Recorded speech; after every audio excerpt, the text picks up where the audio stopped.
नमस्कार दोस्तों, मैं हूं सुमित पांडे। दोस्तों, जैसा कि आपको पता है कि आने वाले समय में आपकी आरआरबी, एनटीपीसी, सीबीटी 2 की परीक्षा है, रेलवे ग्रुप डी की परीक्षा है और एसएससी की तमाम परीक्षाएं हैं, क्योंकि हाल ही में एसएससी ने अपना कैलेंडर जारी किया था। यूपी लेखपाल भी होगा।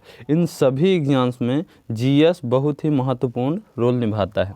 तो दोस्तों, इतने कम समय में आपको चाहिए एक ऐसा वीडियो जो आपके कंप्लीट टॉपिक का रिवीजन करा सके। तो दोस्तों, मैं आपके लिए ऐसे ही वीडियोस लेकर के आता रहता हूं। अभी तक मैंने आपको पूरा प्राचीन इतिहास पढ़ा दिया है और आधुनिक इतिहास, मध्यकालीन इतिहास का 2 भाग उसको भी पूरा करा दिया है और आधुनिक इतिहास से एक भाग पूरा कराया है पिछले वीडियो में और ये आधुनिक इतिहास का दूसरा भाग होगा। इस वीडियो में हम पढ़ेंगे औपनिवेशिक अर्थव्यवस्था, भारत में शिक्षा का विकास, समाचार पत्र और पत्रिकाएं, 1857 का विद्रोह पढ़ेंगे, किसान विद्रोह और धार्मिक सामाजिक आंदोलन भी इसी वीडियो में हम कवर करने वाले हैं। तो दोस्तों, अगर आपको इसका पीडीएफ अगर आपको इसका चाहिए तो दिए गए टेलीग्राम चैनल को आप ज्वाइन कर सकते हैं। उसका लिंक मैंने डिस्क्रिप्शन में दे दिया है। तो दोस्तों, चलिए शुरू करते हैं कि पहला प्रश्न देखते हैं कि क्या है इसका। औपनिवेशिक अर्थव्यवस्था का पहला प्रश्न देखने से पहले हम कुछ प्रश्न देखेंगे जो कि और महत्वपूर्ण हैं। तो देखते हैं पहला प्रश्न क्या है कि हैदर अली ने अंग्रेजों के साथ मद्रास संधि पर हस्ताक्षर किए, जिसमें उसके दोनों उभयनिष्ठ शत्रु के विरुद्ध परस्पर मदद के लिए सहमत हुए थे। यानी अंग्रेज और हैदर अली का उभयनिष्ठ शत्रु कौन थे? तो उसका उत्तर हो जाएगा ऑप्शन सी, मराठा। मराठा जो थे वो हैदर अली और अंग्रेजों दोनों के उभयनिष्ठ शत्रु थे। अगला प्रश्न देखते हैं कि क्या है। कब भारत की स्वतंत्रता से पहले सबसे बड़ा सामंती साम्राज्य था? यानी भारत की स्वतंत्रता से पहले सबसे बड़ा सामंती राज्य कौन था? तो ऑप्शन सी इसका सही उत्तर हो जाएगा हैदराबाद। भारत में स्वतंत्रता से पहले सबसे बड़ा सामंती राज्य हैदराबाद था। स्वतंत्रता के पश्चात ऑपरेशन पोलो के तहत इस राज्य को भारतीय संघ में मिला लिया गया था। अगला प्रश्न देखते हैं। निम्नलिखित में से किस संधि के परिणाम स्वरूप तृतीय आंग्ल मैसूर युद्ध समाप्त हो गया? तो श्रीरंगपट्टनम की संधि की महत्वपूर्ण संधि थी और इसी के बाद ही आंग्ल मैसूर युद्ध समाप्त हो गया। तृतीय आंग्ल मैसूर युद्ध 1790 से 1792 तक अंग्रेजों तथा टीपू के मध्य हुआ था। फ्रांसीसियों के साथ साठगांठ का आरोप लगाकर लॉर्ड कॉर्नवालिस ने टीपू पर आक्रमण कर दिया। युद्ध के पहले ही कॉर्नवालिस ने निजाम और मराठों को अपनी तरफ मिला लिया था। यानी श्रीरंगपट्टनम की संधि किसके किसके बीच हुई थी? अंग्रेजों और टीपू सुल्तान के मध्य। टीपू सुल्तान कहाँ का शासक था? मैसूर, जो कि वर्तमान में कर्नाटक पर है। अगला प्रश्न देखते हैं क्या है। भारत के सबसे बड़े महलों में से एक, जिसे अम्बा विलास के रूप में भी जाना जाता है, यह वडियार महाराजा का निवास स्थल भी था। यह कौन से महल के बारे में बात की जा रही है? तो ये किस महल के बारे में बात की जा रही है? मैसूर के राजमहल के बारे में बात की जा रही है। अम्बा विलास महल मैसूर भारत में स्थित सबसे बड़े महलों में से एक है। यह कृष्णराज वडियार चतुर्थ का निवास स्थान था। 1565 ईस्वी में तालीकोटा या बल्लीहट्टी के युद्ध में विजयनगर ध्वस्त होने के पश्चात वडियार वंश तिरुमल द्वारा स्थापित किया गया था। 1761 ईस्वी में हैदर अली ने मैसूर राज्य की स्थापना की थी। तो अम्बा विलास महल, जिसको मैसूर का कहाँ पर है? मैसूर में ये किसके द्वारा बनवाया गया था? वडियार वंश के तिरुमल द्वारा। अगला प्रश्न देखते हैं कि क्या है। प्रश्न संख्या 46 देखते हैं कि टीपू सुल्तान मस्जिद कहाँ पर स्थित है? टीपू सुल्तान मस्जिद कोलकाता में स्थित है। टीपू सुल्तान मस्जिद कोलकाता में स्थित है। ये ध्यान दीजिएगा, ये मैसूर में नहीं है। कई लोग जल्दबाजी में क्या करेंगे कि मैसूर लगा देंगे, इसका सही उत्तर मैसूर कर देंगे, लेकिन मैसूर आपका गलत हो जाएगा। टीपू सुल्तान मस्जिद कोलकाता में स्थित है। अगला प्रश्न देखते हैं। अब यहाँ से आपका शुरू होता है औपनिवेशिक अर्थव्यवस्था। औपनिवेशिक अर्थव्यवस्था से देखते हैं कौन कौन से प्रश्न पूछे गए थे। अंग्रेजों ने भारत में क्षेत्रों को प्रांतों में विभाजित किया। बंगाल, बॉम्बे और मद्रास, जिन्हें क्या कहा जाता है? तो इनको प्रेसिडेंसियाँ कहा जाता है। बंगाल, बॉम्बे और मद्रास, ये 3 प्रेसिडेंसियाँ काफ़ी महत्वपूर्ण थी। बंगाल के अंदर आपका आ जाता था पूरा बंगाल, बिहार और वर्तमान का उड़ीसा, और बॉम्बे बॉम्बे के अंदर ये पूरा महाराष्ट्र का क्षेत्र है और मद्रास के अंदर केरल और तमिलनाडु का क्षेत्र आता था। भारत के वर्तमान प्रांत, जिन्हें पूर्व काल में ब्रिटिश भारत की प्रेसिडेंसी तथा प्रेसिडेंसी कस्बे के रूप में जाना जाता था, ब्रिटिश शासनकाल के दौरान अंग्रेजों के प्रशासनिक प्रभाग थे। इनका अस्तित्व 1612 ईस्वी से 1947 ईस्वी के मध्य रहा, जिसमें बंगाल, बिहार तथा बॉम्बे प्रेसिडेंसियाँ प्रमुखता से उल्लेख मिलता है। तो अंग्रेजों के प्रांतों को क्या कहा जाता था? प्रेसिडेंसी। अगला प्रश्न देखते हैं। सन 1853 में यातायात के लिए पहला रेल मार्ग कहाँ से कहाँ तक के बीच खोला गया था? तो ये उसका उत्तर हो जाएगा बॉम्बे से ठाणे। बॉम्बे से ठाणे यातायात के लिए पहला रेल मार्ग 1853 ईस्वी में मुंबई से ठाणे के मध्य खोला गया था, जिस पर भारत की पहली ट्रेन 16 अप्रैल 1853 ईस्वी को चली थी। इस रेलगाड़ी को ब्रिटेन से मंगवाए गए 3 भाप इंजन, इनका नाम भी पूछता है कभी कभी, तो इनका नाम था सुल्तान, सिंधु और साहिब ने खींचा था। जब सबसे पहले ट्रेन चली थी भारत में, उनको 3 इंजनों ने खींचा था और उन 3 इंजनों का नाम क्या था? सुल्तान, सिंधु और साहिब था। अगला प्रश्न देखते हैं। भारत में पहली यात्री रेलगाड़ी निम्नलिखित में से किस राज्य में शुरू की गई थी? भारत में पहली यात्री रेलगाड़ी निम्नलिखित में से किस राज्य में शुरू की गई थी? महाराष्ट्र में। महाराष्ट्र में सबसे पहले रेलगाड़ी शुरू की गई थी। वो कहाँ से? मुंबई से ठाणे के बीच पहली रेलगाड़ी चली थी। अगला प्रश्न, स्वतंत्रता प्राप्ति से पहले भारत का सर्वप्रथम जूट मिल कहाँ पर स्थापित किया गया था? तो ये सर्वप्रथम जूट मिल बंगाल में स्थापित किया गया था। ऑप्शन बी इसका सही उत्तर हो जाएगा।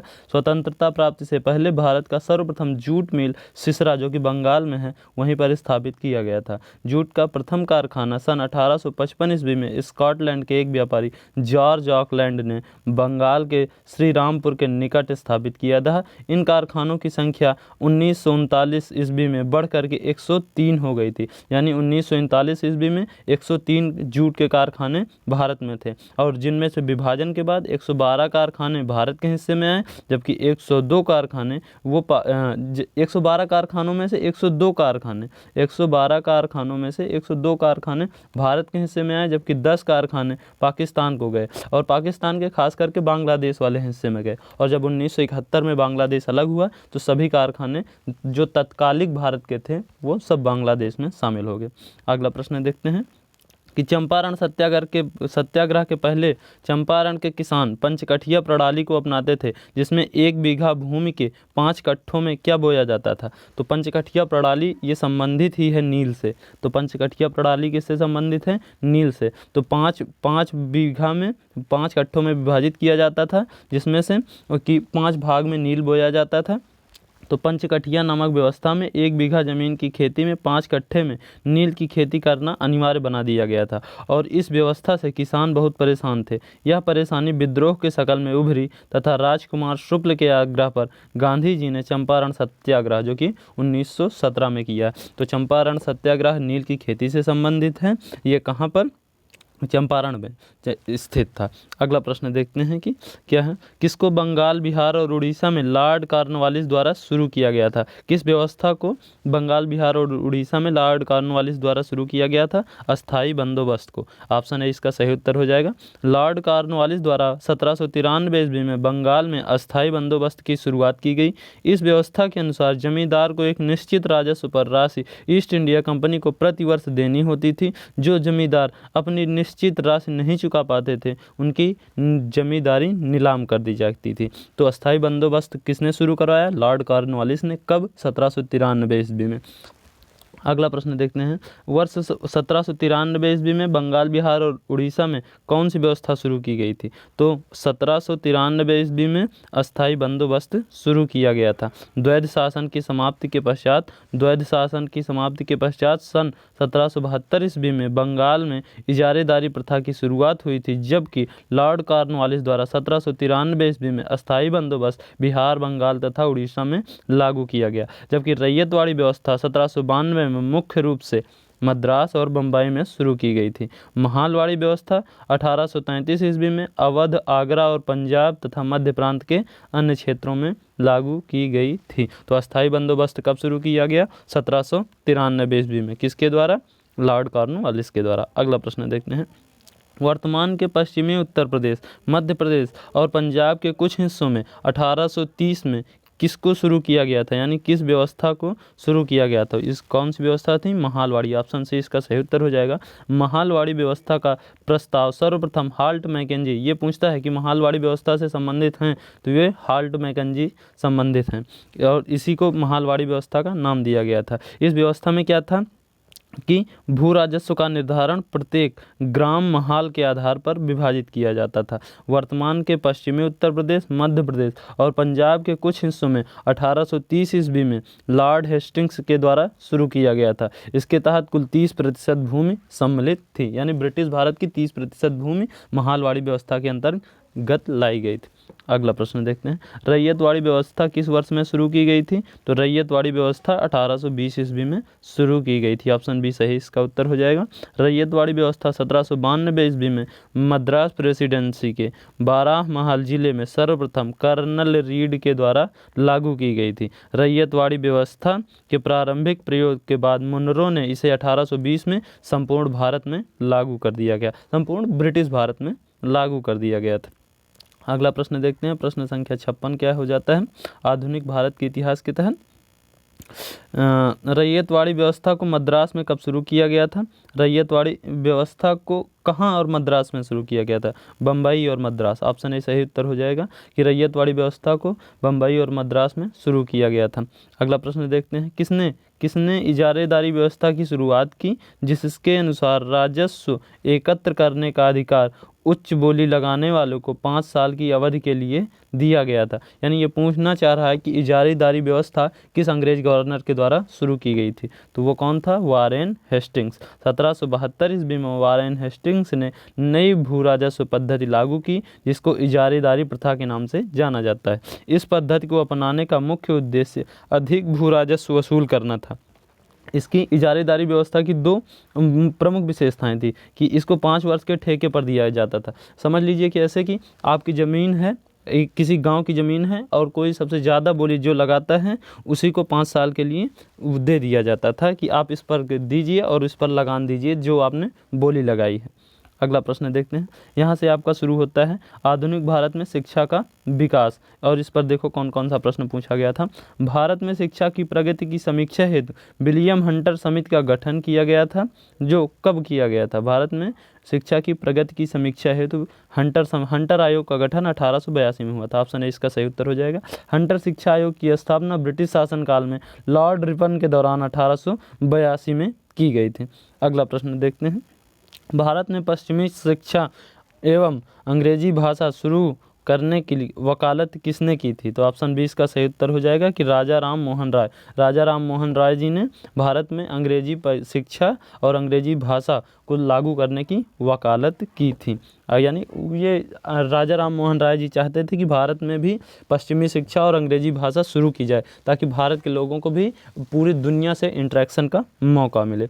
अगला प्रश्न देखते हैं कि 1884 में डेक्कन एजुकेशन सोसाइटी की स्थापना पुणे में किसके द्वारा की गई थी। तो इसका सही उत्तर हो जाएगा विष्णु शास्त्री चिपलूणकर और बाल गंगाधर तिलक के द्वारा। बाल गंगाधर तिलक और विष्णु शास्त्री चिपलूणकर ने डेक्कन एजुकेशन सोसाइटी की स्थापना 1884 ईस्वी में की थी। अगला प्रश्न देखते हैं कि वयस्क शिक्षा संगठन ज्ञान प्रसारक मंडली की शुरुआत किसने की थी। यानी वयस्क शिक्षा संगठन और ज्ञान प्रसारक मंडली की शुरुआत किसने की थी। तो ऑप्शन ए इसका सही उत्तर हो जाएगा दादा भाई नौरोजी। वयस्क शिक्षा संगठन ज्ञान प्रसारक मंडली की शुरुआत दादा भाई नौरोजी ने की थी। इन्होंने धार्मिक तथा साहित्य संगठन में अहम योगदान दिया था। इनकी 2 शाखाएँ थी, मराठी ज्ञान प्रसारक मंडली और गुजराती ज्ञान प्रसारक मंडली। इन्हें भारत का वयोवृद्ध पुरुष भी कहते हैं, जिसको grand old man of India भी कहा जाता है। अब पेन का कलर चेंज कर लेते हैं दोस्तों, पेन का कलर चेंज करके हम ग्रीन करते हैं इसको। देखते हैं अगला प्रश्न क्या है कि कब अंग्रेजों ने भारत में अंग्रेजी शिक्षा का माध्यम बनाया। कब अंग्रेजों द्वारा अंग्रेजी शिक्षा का माध्यम भारत में थोपा गया, यानी कह सकते हैं लागू किया गया। तो वो 1835 ईस्वी को 1835 ईस्वी को अंग्रेजी शिक्षा अधिनियम भारत परिषद का विधायी अधिनियम था। इसके द्वारा समाज में केवल उच्च वर्ग को अंग्रेजी माध्यम में शिक्षा प्रदान की जाती थी तथा फारसी की जगह अंग्रेजी को न्यायालय की भाषा बना दिया गया। तो ये भारत में अंग्रेजी शिक्षा पद्धति कब लागू हुई? 1835 ईस्वी में। अगला प्रश्न देखते हैं कि कब अंग्रेजी ईस्ट इंडिया कंपनी ने भारत में एक शिक्षा प्रणाली पेश की जिसको वुड डिस्पैच के नाम से जाना जाता है। किसको वुड डिस्पैच के नाम से जाना जाता है? ऑप्शन सी इसका सही उत्तर हो जाएगा 1854 में। 1854 में अंग्रेजी ईस्ट इंडिया कंपनी भारत में एक शिक्षा प्रणाली पेश की जिसको वुड के डिस्पैच के नाम से जाना जाता है। ईस्ट इंडिया कंपनी द्वारा गठित बोर्ड ऑफ कंट्रोल के तत्काल प्रधान सर चार्ल्स वुड ने 19 जुलाई 1854 ईस्वी को भारतीय शिक्षा पर एक व्यापक योजना प्रस्तुत की जिसे वुड का डिस्पैच कहा जाता है। इस प्रस्ताव में शिक्षा के उद्देश्य, माध्यम, सुधारों आदि पर विचार व्यक्त किया गया था। इस घोषणा पत्र को भारतीय शिक्षा का मैग्ना कार्टा भी कहा जाता है। तो वुड डिस्पैच किसको जाना जाता है? भारतीय शिक्षा का मैग्ना कार्टा। ये कब लागू हुआ था? 1854 ईस्वी में। अगला प्रश्न देखते हैं, ब्रिटिशों ने भारत में अंग्रेजी को अनुदेशों का माध्यम कब बनाया? तो अभी मैंने आपको बताया था कि कब बनाया था, 1835 ईस्वी में। लॉर्ड मैकाले एक प्रसिद्ध अंग्रेजी कवि, निबंधकार, इतिहासकार और राजनीतिक व्यक्ति था। लॉर्ड मैकाले की अनुशंसा पर ब्रिटिशों ने 1835 ईस्वी में अंग्रेजी को भारत के अनुदेशों की भाषा बना दिया। यानी भारत में अंग्रेजी पूर्णतः लागू कब से कर दी गई? 1835 ईस्वी में। जबकि वुड डिस्पैच कब लागू हुआ? 1854 ईस्वी में। वुड डिस्पैच ये था कि भारत में उच्च शिक्षा की स्थापना की जाए, जबकि लॉर्ड मैकाले जो था वो भारत में अंग्रेजी की शुरुआत करने के लिए आया था। अगला प्रश्न देखते हैं कि क्या है, प्रश्न संख्या 65। यहाँ से आपका शुरू हो जाता है समाचार पत्र एवं पत्रिकाएं कौन कौन सी थी। तो अगला प्रश्न देखते हैं, निम्नलिखित में से किसने 1914 ईस्वी में कॉमनीवाल नामक साहित्यिक समाचार पत्र की स्थापना की थी? तो कॉमनीवाल ये एनी बेसेंट की प्रसिद्ध है कि एनी बेसेंट से ही जाना जाता है कि कॉमनीवाल। तो 1914 में कॉमनीवाल नामक साप्ताहिक समाचार पत्र की स्थापना एनी बेसेंट ने की। एनी बेसेंट भारतीय दर्शन एवं हिंदू धर्म से बहुत आकर्षित थी और थियोसॉफिकल सोसाइटी, जिसको ब्रह्म विद्या का प्रसार करने के लिए भारत में आई थी। वह प्रख्यात समाज सेविका, लेखिका और स्वतंत्रता सेनानी थे।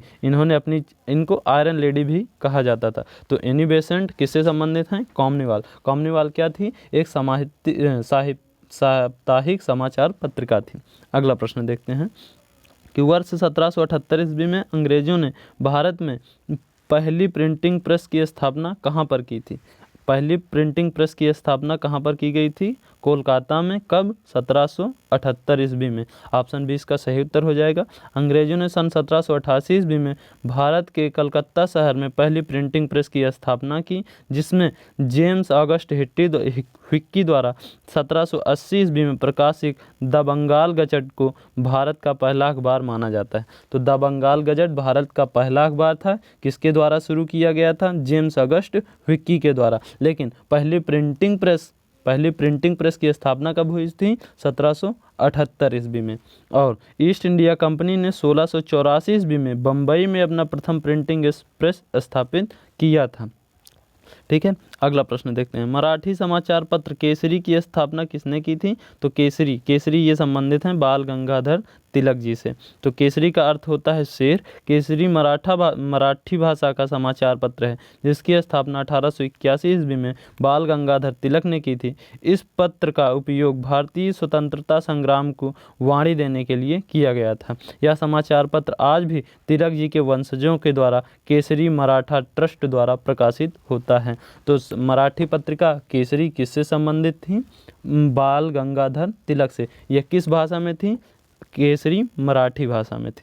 अगला प्रश्न देखते हैं, भारतीय राष्ट्रीय आंदोलन के दौरान लोकमान्य तिलक द्वारा निम्नलिखित में से कौन सा समाचार पत्र निकाला गया था? तो वो केसरी निकाला गया था। अभी मैंने आपको इसका बारे में बताया था। अगला प्रश्न देखते हैं, भारत में पहला अखबार किसने शुरू किया था? तो James August Hickey. Option D इसका सही उत्तर हो जाएगा। भारत में पहला अखबार द बंगाल गजट था, जिसको शुरुआत किसने किया था? जेम्स अगस्ट हुकी ने। अगला प्रश्न देखते हैं। समाचार पत्र the Bombay times and journal of commerce का प्रारंभ 1838 में हुआ।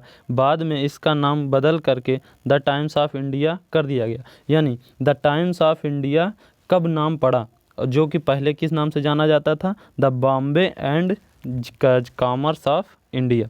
तो ये कब शुरू हुआ था? 1861 में Bombay the Bombay times of journal and commerce को 3 नवंबर 1838 को मुंबई में से प्रकाशित हुआ था। यह अखबार केवल शनिवार और बुधवार को प्रकाशित होता था। 1850 ईस्वी से यह रोजाना प्रकाशित होना शुरू हो गया और 1860 में अखबार के तत्काल संपादक रॉबर्ट नाइट ने उस समय भारतीय शेयर होल्डर्स के शेयर खरीद लिए तथा भारत की पहली न्यूज एजेंसी की शुरुआत की और 1861 ईस्वी में इसका नाम बदल करके द टाइम्स ऑफ इंडिया कर दिया गया। टाइम्स ऑफ इंडिया TOI अभी भी ये चलता है, अभी भी ये अखबार आता है। अगला प्रश्न देखते हैं। स्वतंत्रता संग्राम में मदद करने के लिए लोकमान्य तिलक द्वारा कौन सा अखबार शुरू किया गया था? तो लोकमान्य तिलक द्वारा केसरी का शुरू किया गया था। बाल गंगाधर तिलक ने स्वतंत्रता संग्राम के दौरान केसरी, जो कि मराठी भाषा में थी, और द मराठा, जो कि अंग्रेजी भाषा में थी, माध्यम से लोगों में राजनीतिक चेतना जगाने का कार्य किया। और तिलक का जन्म महाराष्ट्र के रत्नागिरी जिले में 1856 में हुआ था और इनकी मृत्यु 1 अगस्त 1920 को असहयोग आंदोलन के दौरान हो गई थी। तो असहयोग आंदोलन के दौरान लोकमान्य बाल गंगाधर तिलक की मृत्यु हो गई थी। इनकी 2 पत्रिकाएं बहुत ही महत्वपूर्ण हैं, केसरी और मराठा। केसरी मराठी भाषा में है जबकि मराठा अंग्रेजी भाषा में। अगला प्रश्न। पहला हिंदी अखबार 30 मई 1826 को शुरू किया गया था। यह दिन पर हिंदी पत्रकारिता के दिवस के रूप में भी मनाया जाता है। इस अखबार का नाम क्या था? तो इस अखबार का नाम था उद्दंड मार्तंड। ऑप्शन सी सही उत्तर हो जाएगा। उद्दंड मार्तंड हिंदी का प्रथम समाचार पत्र था। इसका प्रकाशन 30 मई 1826 ईस्वी में कोलकाता के एक साप्ताहिक पत्र के रूप में शुरू किया गया था। इसके संपादक पंडित जुगल किशोर शुक्ल थे। यह दिन 30 मई हिंदी पत्रकारिता दिवस के रूप में भी मनाया जाता है। अगला प्रश्न देखते हैं। सर चार्ल्स विल्किंस निम्नलिखित में से किस अनुवाद के लिए प्रसिद्ध हैं? तो ये भगवत गीता का अंग्रेजी में अनुवाद के लिए प्रसिद्ध हैं। ऑप्शन सी सही उत्तर हो जाएगा। भारत में कंपनी के अधीन प्रथम गवर्नर जनरल वारेन हेस्टिंग्स के समय सर चार्ल्स विल्किंस ने भगवत गीता का अनुवाद अंग्रेजी में किया था। तो सर चार्ल्स विल्किंस किस लिए प्रसिद्ध हैं? भगवत गीता का अंग्रेजी में अनुवाद करने के लिए। अगला प्रश्न देखते हैं। भारतीय स्वतंत्रता के दौरान समाचार पत्र यंग इंडिया को किसने प्रकाशित किया था? तो यंग इंडिया का प्रकाशन ऑप्शन सी महात्मा गांधी जी ने किया था। तो यंग इंडिया का प्रकाशन किसने किया था? महात्मा गांधी जी ने। अगला प्रश्न देखते हैं क्या है। अगला प्रश्न देखते हैं कि सर चार्ल्स विल्किंस का भगवत गीता का अंग्रेजी संस्करण किस वर्ष में प्रकाशित किया गया? एक बार प्रश्न पूछा था कि सर चार्ल्स विल्किंस किससे संबंधित हैं? तो वो भगवत गीता से संबंधित हैं और इनका अंग्रेजी संस्करण सबसे पहले किस वर्ष में प्रकाशित हुआ? ये 1785। ऑप्शन सी इसका सही उत्तर हो जाएगा। सर चार्ल्स विल्किंस द्वारा अनुवादित भगवत गीता का अंग्रेजी संस्करण सबसे पहला प्रकाशन 1785 ईस्वी में हुआ था और गीता का फारसी में अनुवाद दारा सिकोह ने किया था। आपके लिए क्वेश्चन है, आप इसका उत्तर कमेंट बॉक्स में ज़रूर बताइएगा कि दारा सिकोह किसका पुत्र था? दारा सिकोह किसका पुत्र था? अगर आपको पता है तो जवाब अपना कमेंट बॉक्स में लिख करके बताइएगा। अगला प्रश्न देखते हैं कि अब यहाँ से शुरू हो जाता है आपका 1857 का विद्रोह। 1857 जिसको भारत का प्रथम स्वतंत्रता संग्राम भी कहा जाता है। आइए देखते हैं क्या प्रश्न है। सिपाही विद्रोह के दौरान भारत का गवर्नर जनरल कौन था? यानी सिपाही विद्रोह जिसको 1857 का स्वतंत्रता संग्राम भी कहा जाता है, इस दौरान भारत का गवर्नर जनरल लॉर्ड कैनिंग था। ऑप्शन डी इसका सही उत्तर हो जाएगा। सिपाही विद्रोह का आरंभ मेरठ से 10 मई 1857 ईस्वी ईस्वी को हुआ था। मेरठ छावनी के सिपाही विद्रोह करते हुए 11 मई 1857 ईस्वी को दिल्ली पहुंचकर अंतिम मुगल बादशाह बहादुर शाह द्वितीय को शहंशाह ए हिंदुस्तान घोषित कर दिया। यानी 1857 की क्रांति कब से शुरू हुई थी? 10 मई से। और इस दौरान भारत का गवर्नर जनरल कौन था? लॉर्ड कैनिंग था। अगला प्रश्न देखते हैं कि क्या है। किस स्थान पर 1857 के विद्रोहियों का नेतृत्व करने के आरोप में मुकदमा चलाया गया और रंगून निर्वासित किया गया?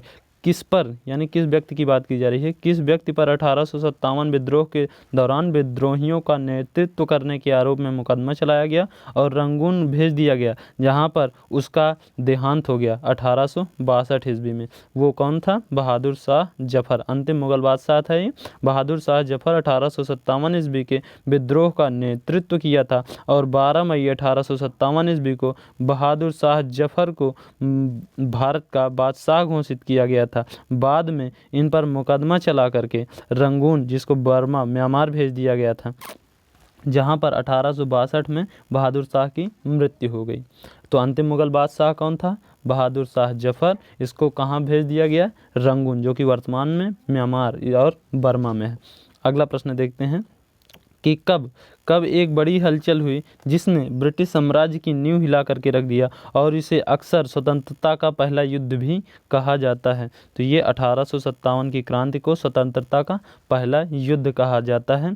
1857 की क्रांति का आरंभ 10 मई को मेरठ से शुरू हुआ। इस समय भारत का गवर्नर जनरल लॉर्ड कैनिंग था। इस विद्रोह को स्वतंत्रता संग्राम का सिपाही विद्रोह, हिंदू मुस्लिम षड्यंत्र आदि की संज्ञा दी गई। 26 फरवरी 1857 ईस्वी को बहरामपुर की 19वीं नेटिव फैक्ट्री को विघटित कर दिया गया था, क्योंकि सिपाहियों ने नई कारतूस के प्रयोग को इनकार कर दिया था।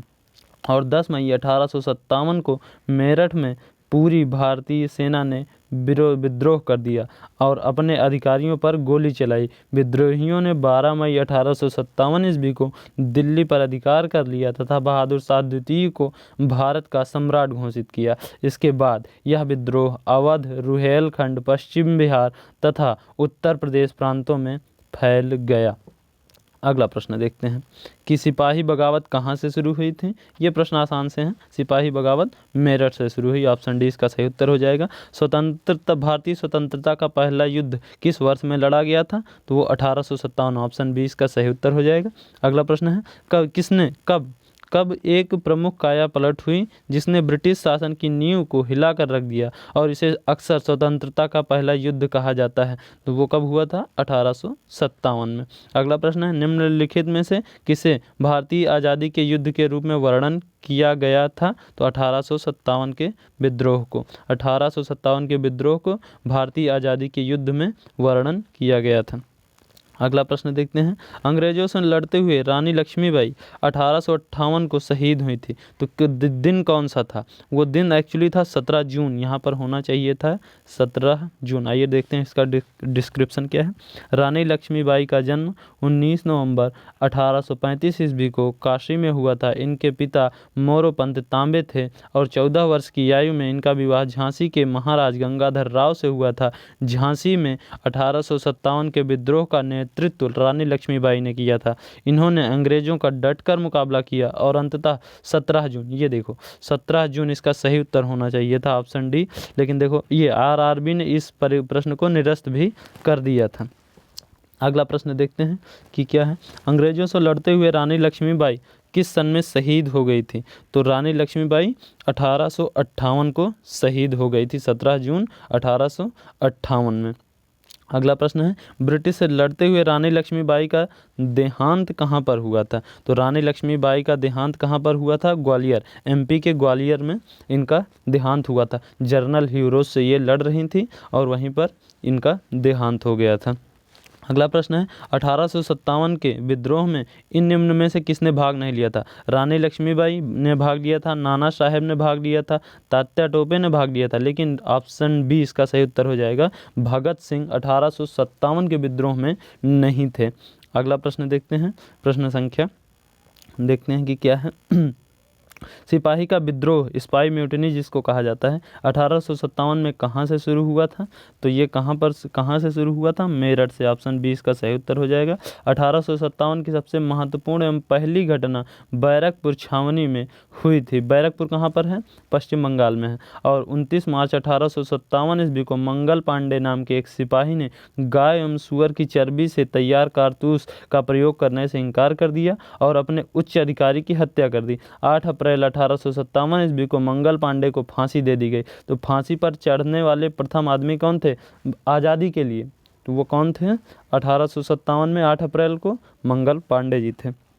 अगला प्रश्न देखते हैं कि क्या है, इनमें से किस एक स्वतंत्रता सेनानी का मूल नाम मणिकर्णिका था? तो मणिकर्णिका झांसी की रानी लक्ष्मीबाई जी का नाम था। रानी लक्ष्मीबाई का मूल नाम मणिकर्णिका था। लक्ष्मीबाई का जन्म 19 नवंबर 1828 ईस्वी को काशी में हुआ था। इनके पिता मोरोपंत तथा माता का नाम भागीरथी था। इन्हें मनु के भी नाम से जाना जाता है।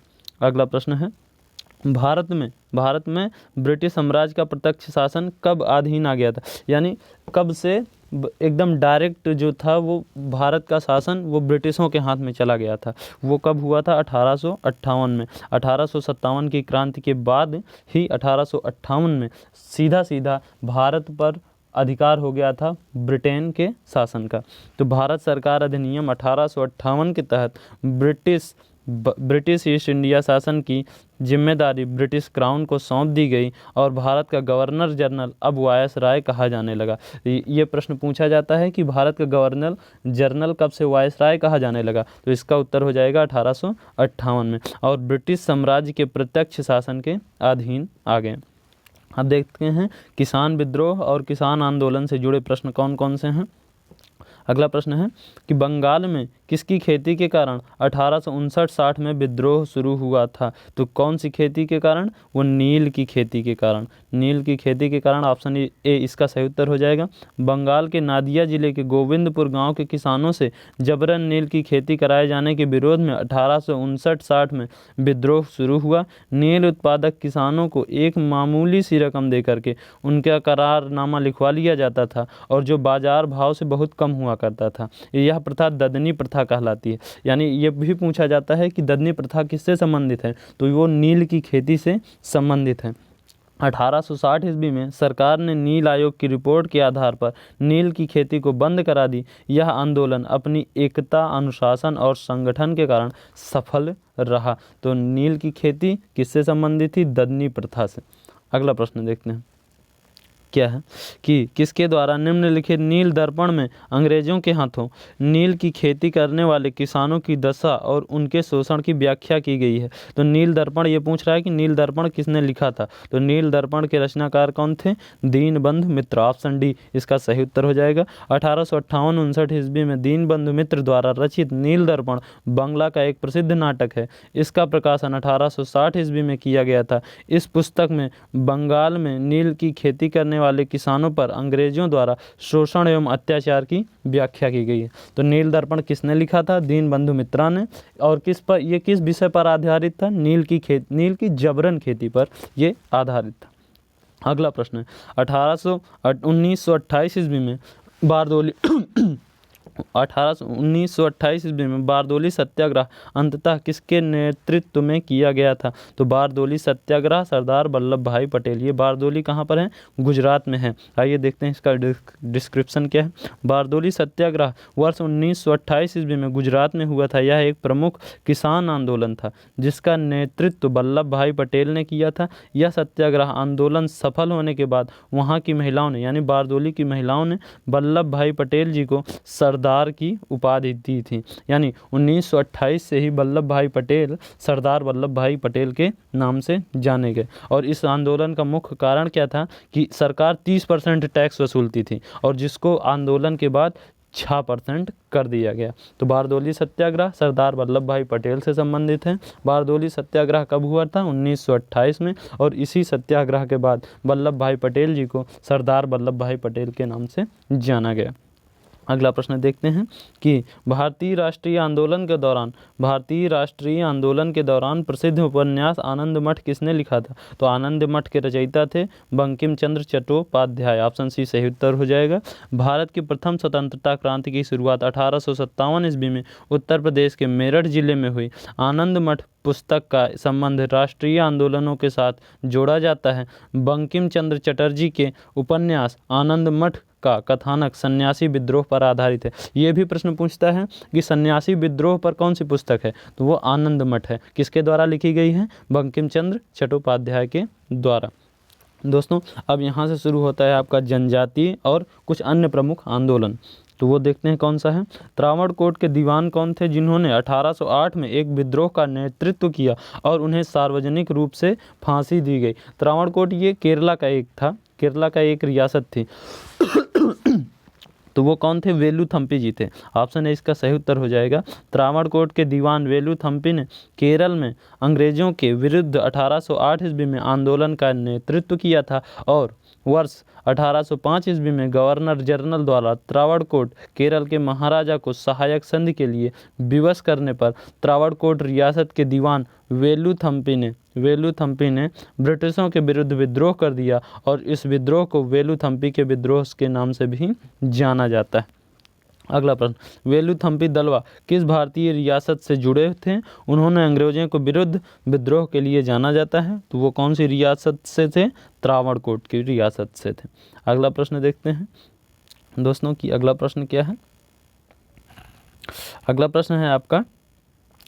प्रश्न है आत्मसम्मान का अभियान एक ऐसा अभियान है जिसका लक्ष्य एक ऐसा समाज निर्मित करना है जहां पिछड़ी जातियों को भी समान मानव अधिकार प्राप्त हो। इसकी शुरुआत किसने की थी? तो इसकी शुरुआत करने वाले आदमी थे ईवी रामास्वामी को पेरियार के नाम से भी जाना जाता है। ईवी रामास्वामी एक तमिल राष्ट्रवादी राजनेता और सामाजिक कार्यकर्ता थे। इनके प्रशंसक इन्हें पेरियार के नाम से भी संबोधित करते थे। इन्होंने आत्मसम्मान आंदोलन या द्रविड़ आंदोलन प्रारंभ किया जिसमें छुआछूत व पिछड़ी जातियों के समान उत्थान और विशेष बल पर प्रावधान किया गया था। तो दोस्तों इसका जल्दबाजी में आप कभी भी BR अम्बेडकर ना लगाइएगा क्योंकि ईवी रामास्वामी दक्षिण के तमिलनाडु से थे। तो और इन्होंने ही ये सबसे पहले अभियान शुरू किया था कि पिछली जातियों को भी उनका अधिकार मिलना चाहिए। अगला प्रश्न देखते हैं, सामाजिक एवं धार्मिक आंदोलन से जुड़े हुए कौन कौन से प्रश्न हैं। मद्रास में वेद समाज की स्थापना किस वर्ष हुई थी? मद्रास में वेद समाज की स्थापना कब हुई थी? तो 1864 ईस्वी में। 1864 ईस्वी में केशव चंद्र सेन ने मद्रास गए और वहाँ के लोगों को वेद समाज स्थापित करने की प्रेरणा दी। तो वेद समाज किससे संबंधित है? केशव चंद्र सेन से, जो कि मद्रास में कब शुरू हुआ? 1864 ईस्वी में। अगला प्रश्न देखते हैं कि ब्रिटिश शासन के दौरान भारत में महिलाओं के अधिकार में सुधार किसने किया? ब्रिटिश शासन के दौरान भारत की महिलाओं को अधिकार की सुधार किसने किया? वो पंडिता रमाबाई थी। ऑप्शन सी इसका सही उत्तर हो जाएगा। समाज सुधारक पंडिता रमाबाई का जन्म 23 अप्रैल 1858 ईस्वी को महाराष्ट्र में हुआ था। ये संस्कृत की विदुषी थी तथा इन्होंने महिलाओं के अधिकार और शिक्षा को लेकर उल्लेखनीय कार्य किया। इन्होंने बम्बई में शारदा सदन की शुरुआत की और 1919 ईस्वी में ब्रिटिश सरकार ने उन्हें कैसर-ए-हिंद से सम्मानित किया। दोस्तों यहीं पर एक से आपका अगला प्रश्न बनता है कि भारत में किसे और कौन सा व्यक्ति था जिसको या और सम्मान में उनका नाम लेना चाहिए, और कौन से व्यक्ति थे जिनको कैसर-ए-हिंद की उपाधि से भी सम्मानित किया गया था? आप इसका भी उत्तर कमेंट बॉक्स में ज़रूर बताइएगा। अगला प्रश्न देखते हैं कि थियोसॉफिकल सोसाइटी की स्थापना कब हुई थी? तो थियोसॉफिकल सोसाइटी की स्थापना 1875 ईस्वी। ऑप्शन बी इसका सही उत्तर हो जाएगा। थियोसॉफिकल सोसाइटी एक अंतर्राष्ट्रीय आध्यात्मिक संस्था है। थियोसॉफी यानी ग्रीक भाषा के दो शब्द थियोस और सोफिया से मिलकर बना है, जिसका हिंदू धर्म में ब्रह्म विद्या और ईसाई धर्म में नोस्टिसिज्म के समकक्ष माना जाता है। तो थियोसॉफिकल सोसाइटी की स्थापना कब हुई थी? 1875 ईस्वी में। और इसको शुरू किसने किया था? मैडम ब्लावात्स्की ने शुरू किया था। अगला प्रश्न देखते हैं कि किस सन में सर विलियम जोन्स ने एशियाटिक सोसाइटी की स्थापना की? किस सन में विलियम जोन्स ने एशियाटिक सोसाइटी की स्थापना की? एशियाटिक सोसाइटी ऑफ बंगाल की स्थापना की? तो ऑप्शन सी इसका सही उत्तर हो जाएगा 1784 ईस्वी में विलियम जोन्स ने एशियाटिक सोसाइटी ऑफ बंगाल की स्थापना की। यह कोलकाता के फोर्ट विलियम में स्थित है। इसका मुख्य उद्देश्य पश्चिमी अध्ययन को बढ़ावा देना था। तो एशियाटिक सोसाइटी ऑफ बंगाल की स्थापना किसने की? विलियम जोन्स ने। कब की? 1784 ईस्वी में। अगला प्रश्न है, किस सन में सर विलियम जोन्स ने एशियाटिक सोसाइटी ऑफ बंगाल की स्थापना की? ऑप्शन सी इसका सही उत्तर हो जाएगा 1784। किस सन में सर विलियम जोन्स ने एशियाटिक सोसाइटी ऑफ बंगाल की स्थापना की? यह प्रश्न 3 बार पूछा जा चुका है। ऑप्शन डी इसका सही उत्तर हो जाएगा 1784। अब अगला प्रश्न देखते हैं, किसने उपनिषदों और वेदों का बांग्ला भाषा में अनुवाद किया था? इन निम्न में से वो कौन से व्यक्ति थे जिन्होंने उपनिषदों और वेदों को बांग्ला भाषा में अनुवाद किया था? तो वो थे राजा राम मोहन राय। राजा राम मोहन राय को भारतीय पुनर्जागरण का पिता भी कहा जाता है। इन्होंने ब्रह्म समाज की स्थापना 1828 ईस्वी में की थी। इनके द्वारा उपनिषद और वेदों का बांग्ला भाषा में अनुवाद किया गया था। राजा राम मोहन राय ने सती प्रथा का विरोध किया, जिसके कारण लॉर्ड विलियम बेंटिक ने 1829 ईस्वी को कानून बना करके सती प्रथा को समाप्त कर दिया। अगला प्रश्न देखते हैं, किस ईस्वी में राजा राम मोहन राय ने कलकत्ता में ब्रह्म समाज की स्थापना की? तो वो ब्रह्म समाज की स्थापना 1828 में हुई थी। अभी मैंने आपको थोड़ी देर पहले ही बताया था।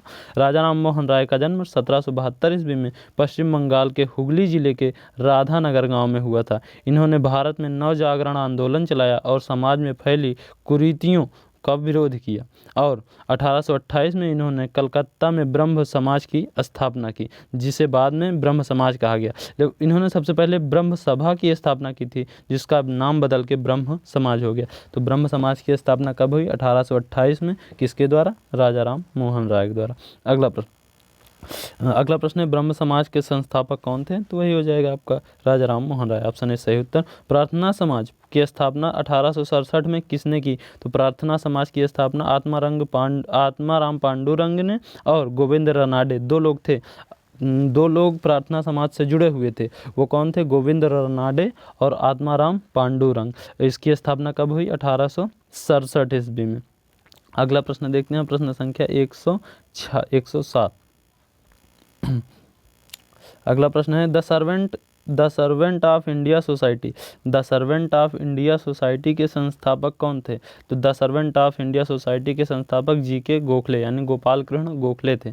सर्वेंट ऑफ इंडिया सोसाइटी की स्थापना गोपाल कृष्ण गोखले ने महाराष्ट्र में 12 जून 1905 को की थी। इन्होंने इस संघ के गठन के लिए डेक्कन एजुकेशन सोसाइटी को छोड़ दिया था और इनके साथ सुशिक्षित भारतीयों का एक छोटा समूह भी आ गया था, जिसमें नेता नतेश अप्पाजी द्रविड़, गोपाल कृष्ण देवधर और अनंत पटवर्धन भी शामिल थे। तो सबसे मूल बात यह है कि the servant of India society की स्थापना किसने की? गोपाल कृष्ण गोखले ने। कब की? 1905 ईस्वी को। अगला प्रश्न, दयानंद सरस्वती निम्नलिखित में से किस मिशन के संस्थापक थे? दयानंद सरस्वती आर्य समाज से थे। ये तो कई बार प्रश्न पूछा जा चुका है। स्वामी दयानंद सरस्वती का जन्म गुजरात के मोरबी जिले के 12 फरवरी 1824 ईस्वी को हुआ था। मूल नक्षत्र में जन्म लेने के कारण उनका नाम मूल शंकर पड़ गया। इनके पिता का नाम अंबा शंकर था और मथुरा के स्वामी बिरजानंद इनके गुरु थे। शिक्षा प्राप्त कर इन्होंने गुरु की आज्ञा से धर्म सुधार हेतु पाखंड खंडिनी पताका भी फहराई थी। तो आर्य समाज किससे जुड़ा हुआ है? दयानंद सरस्वती जी से। और इनका जन्म कब हुआ था? 1824 ईस्वी में। कहाँ पर? गुजरात के मोरबी जिले में। अगला प्रश्न देखते हैं, सती प्रथा पर प्रतिबंध लगाने के लिए किस वर्ष में अधिनियम पारित किया गया था? सती प्रथा पर प्रतिबंध लगाने के लिए किस वर्ष में अधिनियम पारित किया गया था? 1829 ईस्वी में।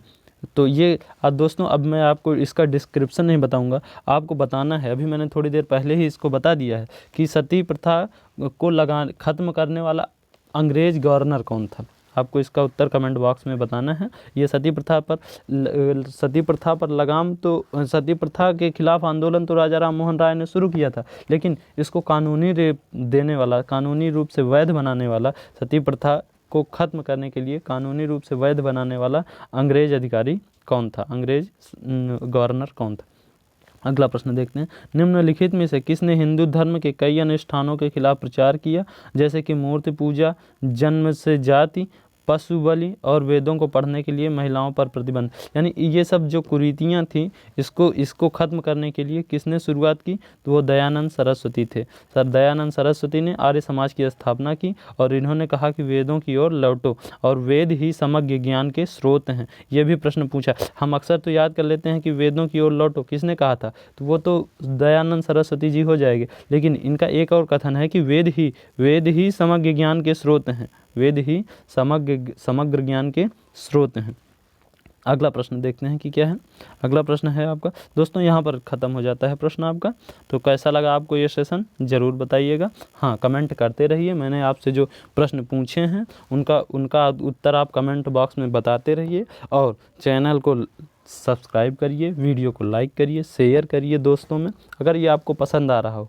और इतने थोड़े समय में रिवीजन के लिए आपको ऐसे ही वीडियोज़ फ़ायदे में साबित होंगे, क्योंकि इसमें कंप्लीट टॉपिक का रिवीजन भी हो जाता है और साथ ही साथ आपको प्रीवियस ईयर के क्वेश्चन पूछे गए पता चल जाते हैं। आजकल एग्ज़ाम में देखा गया कि 70% से 80%, 70 से 80% क्वेश्चन प्रीवियस ईयर से ही पूछे जाते हैं। तो अगर आपके लिए ये फ़ायदेमंद साबित हो तो दोस्तों वीडियो को लाइक करें, चैनल को सब्सक्राइब करें। मिलते हैं आपसे अगले वीडियो में, तब तक के लिए गुड बाय, टेक केयर।